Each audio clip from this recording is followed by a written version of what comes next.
السلام عليكم، ازيكم عاملين ايه؟ يا رب كلكم تكونوا في اتم صحة وراحة بال.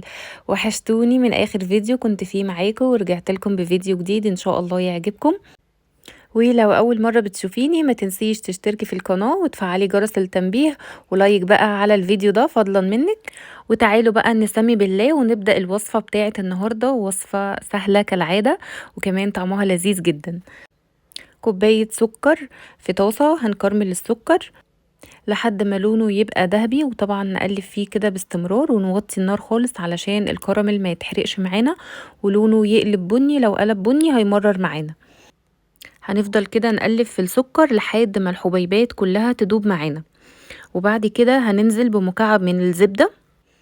وبمجرد ما المكعب يسيح كده معايا في قلب السكر، هنزل بكوباية لبن بس تكون سخنة جدا، وضيفيها كده بالراحة واحدة واحدة. وخليكي برضو مهدية النار، ما ترفعيش عليها النار خالص لحد ما كل السكر يدوب معايا او الكراميل يدوب معايا في اللبن. هجهز بقى كده جنب مني كوباية مية عليها معلقتين من النشا، هدوبهم، وذرة بسيطة خالص من الفانيليا بتودي تيست الكراميل في حتة تاني خالص. بصراحة بيبقى شبه صوص الكراميل اللي احنا بنجيبه من بره كده. المهم هنفضل بقى نقلب كده لحد ما السكر يمتزج مع اللبن اللي احنا كنا ضايفينه قبل ما نضيف المية والنشا. لو لقيتي اللبن معاكي قطع مفيش مشكلة خالص، في الاخر خالص ممكن تضربيها بالهاند بلندر او تهدى كده شوية وبعد كده تضربيها في الخلاط، هتلاقي كل التكتلات دي راحت.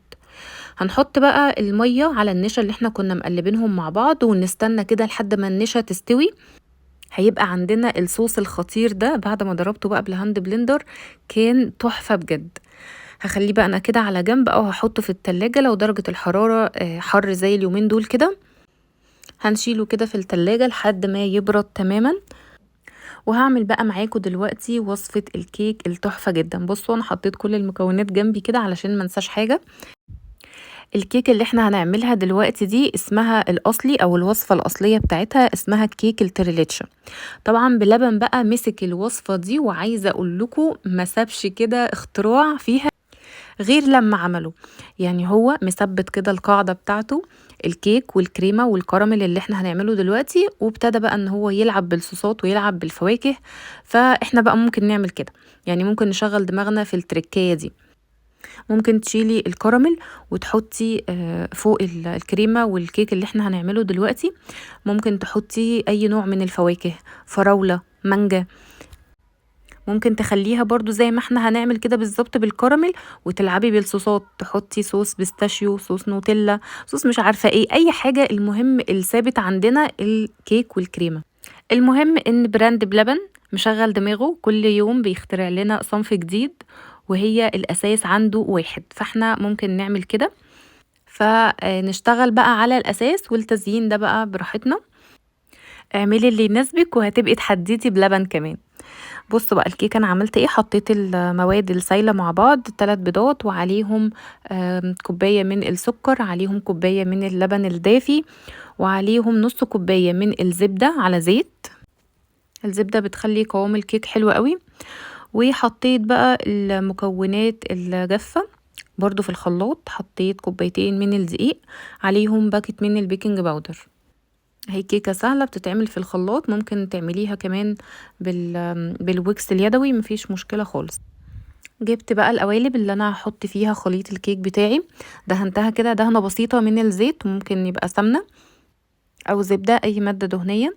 وقسمت كده الخليط 2، نص في البايركس المستطيل ونص في التاني المدور. دخلتها على درجة حرارة 180. عملت للكيك كده فتحات بالشوكة علشان اسقيها بقى باللبن، ودي التركية بقى بتاعت بلبن. هو بيتميز ان كل حاجته حرفيا بتبقى متشبعة كده لبن.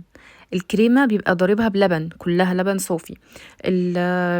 الكيك نفس الكلام بيبقى مسقيه باللبن، علشان كده طعم الحاجة عنده بتبقى مميزة قوي.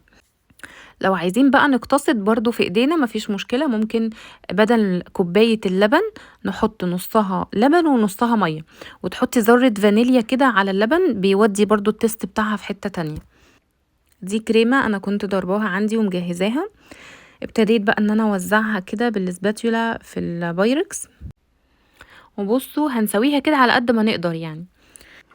وبصوا بقى لو مش عاوزين تستخدموا القوالب البايركس ممكن تسووا عادي الكيك في اي قالب ألمونيوم، تيفال، اي حاجة المتوفر عندك. وتقطعوا الكيك بعد ما يستوي قطع كده كبيرة زي ما بيعملها بلبن. بصوا النهاردة الفيديو كله على بلبن عشان بصراحة حاجته كلها طالعة ترند وبيبقى سهلة جدا ان احنا نعملها في البيت. فلو حسيت بقى ان فيديو النهاردة عجبكم كده استنوا بقى مني سلسلة فيديوهات صيفية للحلويات بتاعت بلبن كلها. عشان انا دخلت تحدي دلوقتي مع بنتي بتقولي انتي مش هتعرفي تعملي الكبسة والرز البلجيكي اللي هو بيعملوا عليها. طيب بصوا مبدئيا كده كل الحلويات بتاعت بلبن هي اختراعات اسامي ليه هو، انما الوصفات الاصليه موجوده من قديم الازل يعني. هو اصلا بيبقى اخد وصفه اصليه وبيشتغل عليها بقى باللي انا قلته لكم في اول الفيديو، الصوصات والحركات والحاجات دي. يعني الوصفه اللي انا بعملها لكم دلوقتي دي اسمها التريليتشا التركي. هو بقى مخترع لها اسم تاني علشان بيغير كده في اي حركات اي حاجه. المهم احنا ما ننكرش برضو ان هو براند ما شاء الله عليهم يعني مميزين.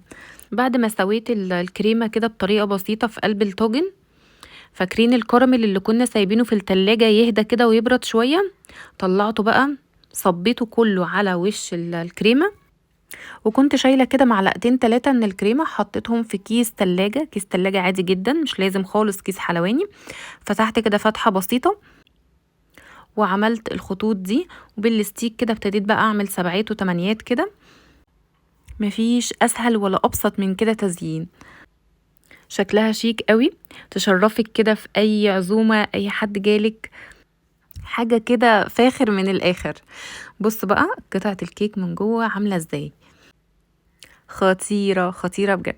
خلص فيديو النهاردة، يا رب يكون عجبكم واستفدتوا كده وانتوا بتشوفوه. متنسوش بقى اللايك والاشتراك. اشوفكم على خير ان شاء الله في فيديو جديد، والسلام عليكم ورحمة الله وبركاته.